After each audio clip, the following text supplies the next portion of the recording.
everybody, and welcome back to my channel once again.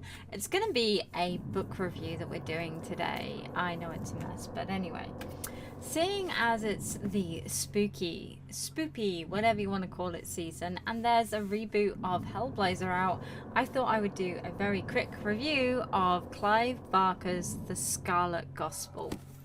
Okay, it's gonna be, I don't think it's gonna be very quick actually, but we're gonna see how long it actually takes me to get through this. So, for anyone who knows, and I also know because guess what? I have the anthology that the original Hellraiser book was based on. It's called The Unbound Heart, and in The Unbound Heart, the main villain, Pinhead, is actually female. Now, I know a lot of people are like, oh, it's androgynous, but the way that it's described in the book is literally an androgynous, however, female, because of I can't find the obviously I've got this book to hand, not the original, which is downstairs, way too far away for me to do a book review. But essentially, originally, Pinhead was androgynous, but in a woman's body. So yeah, that's a very cool, which I kind of like about this remake, in the fact that they are using a trans woman to represent Pinhead.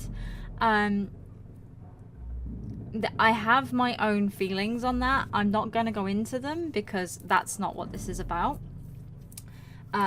Suffice to say, I look forward to seeing it, and if they pull it off well, I think that they need an award, because well done. But yes, so Pinhead was originally described to be in a female body, but of androgynous representation. However, Mr. Clive Barker throws this out in this book. Okay, so Clive Barker, as you know, created the Hellraiser movie, which was based on a very short novella, which is very different to the book that it was based on. I could go into that, but that's not what I'm going into here. I'm going into this book. So the Scarlet Gospel follows on from the movie and not the original short novella. Okay, bear that in mind. So there are some things sorry about that. So there are some things in the short novella that are not present in this book, and some people would say that that's canon alteration, but considered that this and the original novella are written by Clive Barker, I don't argue. I just say that it's hell messing with our heads, because that's what hell does.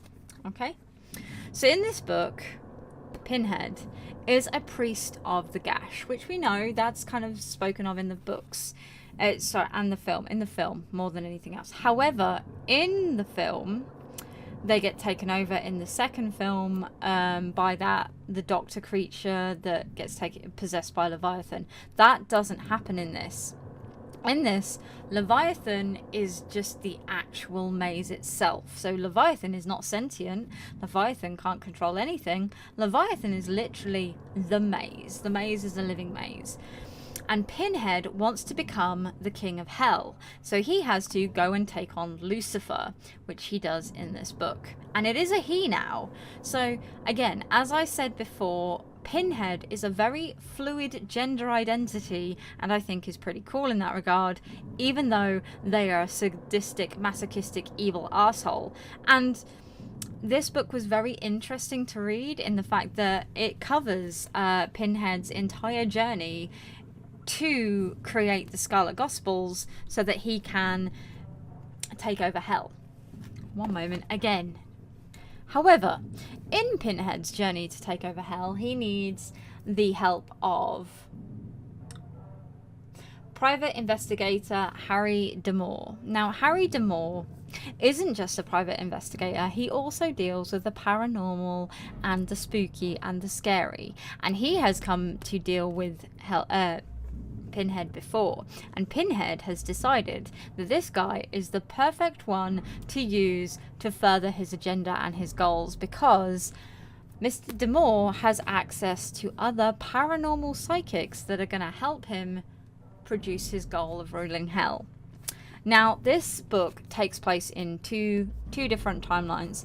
The first timeline is in our modern day society, where Harry D'Amour is investigating something and it goes horribly wrong, and turns out that he was trying to catch him in hell, drag him to hell, and force him to help Pinhead become Lucifer, essentially. And also in Hell, where you follow Pinhead in his eventual takeover. At this point, I'm gonna start going into spoilers.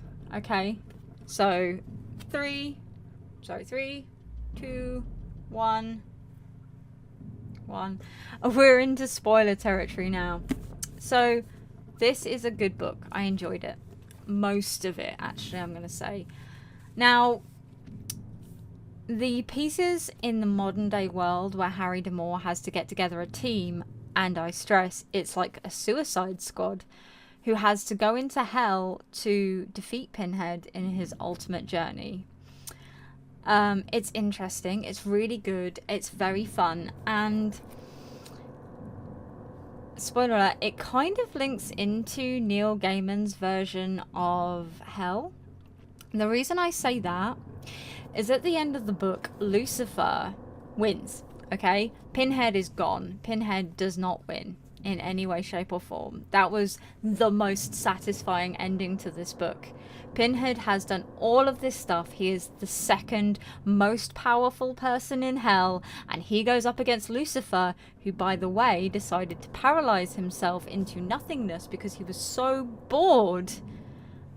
He can't die. Lucifer can't die, but he is so aggravationally bored with society, with just the way everything, the universe and everything works, that he has been waiting for someone to challenge him.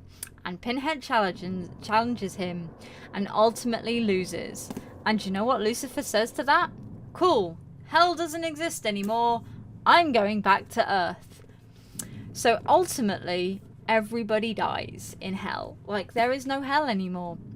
Lucifer returns to Earth and starts just living like a normal person for shits and giggles, just to see how much he can piss off God, until God goes, someone needs to reign in hell, and sends one of his other angels to reign in hell.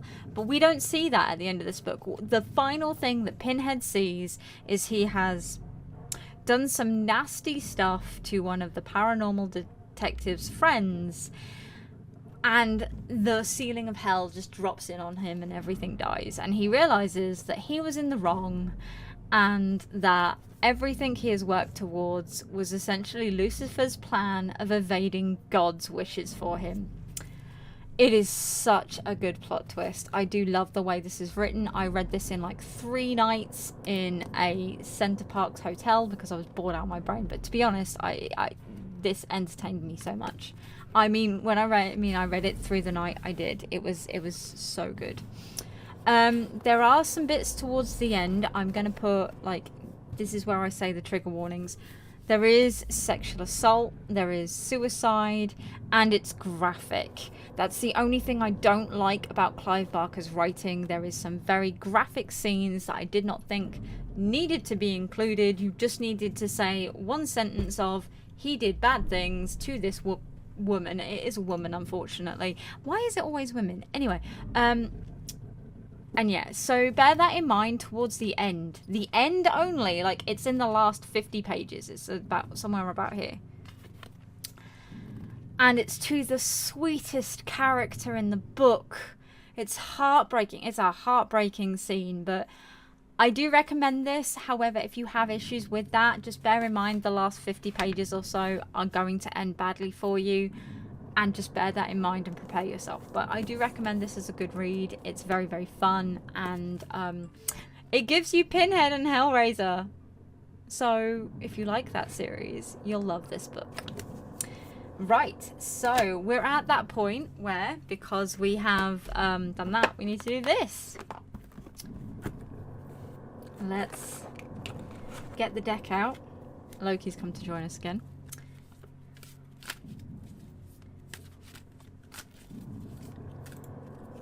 Okay, so today's card is the Knight of Cups reversed, which represents jealousy, overreaction, mood swings, objectification, just generally being negative of yourself and what you've done today. Stop it. Stop it. Stop it. stop it, take a moment, step back, and relax. And don't let the kitty cat that is sitting in your lap mess up your YouTube videos for another day. That's very specific to me. That's nothing to do with you, but I just thought that that would work with this card. Also, I've been showing off my nails in those last couple of videos, but I thought I would show you a very close-up. They are a witchy little moons and stars, and they're gorgeous. So anyway, I hope you've enjoyed this video. Thank you so much for watching. Loki and I will see you next time. Take care, have fun, and goodbye.